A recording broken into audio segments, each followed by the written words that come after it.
Then it came to pass, at the end of 2 full years, that Pharaoh had a dream. And behold, he stood by the river. Suddenly there came up out of the river 7 cows, fine-looking and fat, and they fed in the meadow. Then behold, 7 other cows came up after them out of the river, ugly and gaunt, and stood by the other cows on the bank of the river. And the ugly and gaunt cows ate up the 7 fine-looking and fat cows.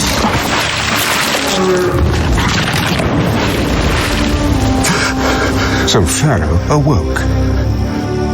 He slept and dreamed a second time. And suddenly 7 heads of grain came up on one stalk, plump and good. Then behold, 7 thin heads, blighted by the east wind, sprang up after them. And the 7 thin heads devoured the 7 plump and full heads.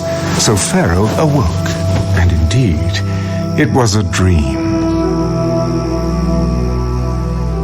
Now it came to pass in the morning that his spirit was troubled, and he sent and called for all the magicians of Egypt and all its wise men. And Pharaoh told them his dreams, but there was no one who could interpret them for Pharaoh. Then the chief butler spoke to Pharaoh. I remember my faults this day. When Pharaoh was angry with his servants and put me in custody in the house of the captain of the guard, both me and the chief baker, we each had a dream in one night, he and I. Each of us dreamed according to the interpretation of his own dream. Now there was a young Hebrew man with us there, a servant of the captain of the guard. And we told him, and he interpreted our dreams for us. To each man he interpreted according to his own dream. And it came to pass, just as he interpreted for us, so it happened. He restored me to my office, and he hanged him. Then Pharaoh sent and called Joseph, and they brought him quickly out of the dungeon. And he shaved, changed his clothing, and came to Pharaoh. And Pharaoh said to Joseph, I have had a dream, and there is no one who can interpret it. But I have heard it said of you that you can understand a dream, to interpret it. So Joseph answered Pharaoh, saying, It is not in me. God will give Pharaoh an answer of peace. Behold, in my dream I stood on the bank of the river.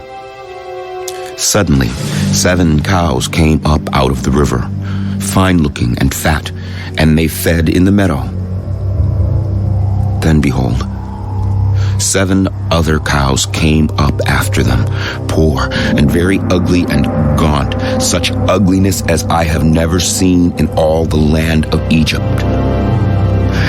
And the gaunt and ugly cows ate up the first 7, the fat cows. When they had eaten them up, no one would have known that they had eaten them, for they were just as ugly as at the beginning. So I awoke.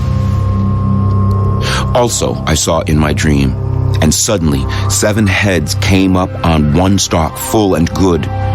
Then behold, 7 heads, withered, thin, and blighted by the east wind, sprang up after them. And the thin heads devoured the 7 good heads. So I told this to the magicians, but there was no one who could explain it to me. The dreams of Pharaoh are one. God has shown Pharaoh what he is about to do. The 7 good cows are 7 years, and the 7 good heads are 7 years. The dreams are one. And the 7 thin and ugly cows which came up after them are 7 years, and the 7 empty heads blighted by the east wind are 7 years of famine. This is the thing which I have spoken to Pharaoh. God has shown Pharaoh what he is about to do.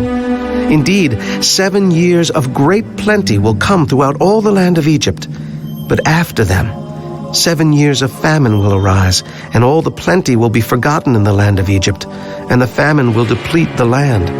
So the plenty will not be known in the land because of the famine following, for it will be very severe.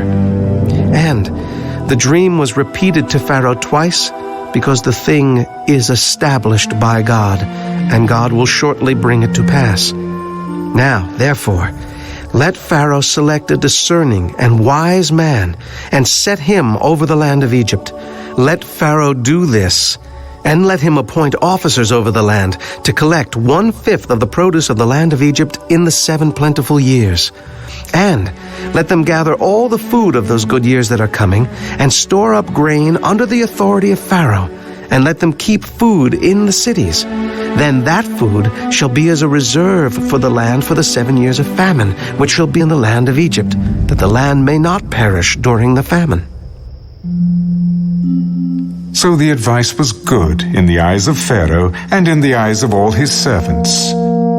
And Pharaoh said to his servants, Can we find such a one as this, a man in whom is the Spirit of God? Then Pharaoh said to Joseph, Inasmuch as God has shown you all this, there is no one as discerning and wise as you. You shall be over my house, and all my people shall be ruled according to your word. Only in regard to the throne will I be greater than you. See, I have set you over all the land of Egypt. Then Pharaoh took his signet ring off his hand and put it on Joseph's hand. And he clothed him in garments of fine linen and put a gold chain around his neck. And he had him ride in the 2nd chariot which he had. And they cried out before him, Bow the knee! So he set him over all the land of Egypt. Pharaoh also said to Joseph, I am Pharaoh, and without your consent no man may lift his hand or foot in all the land of Egypt.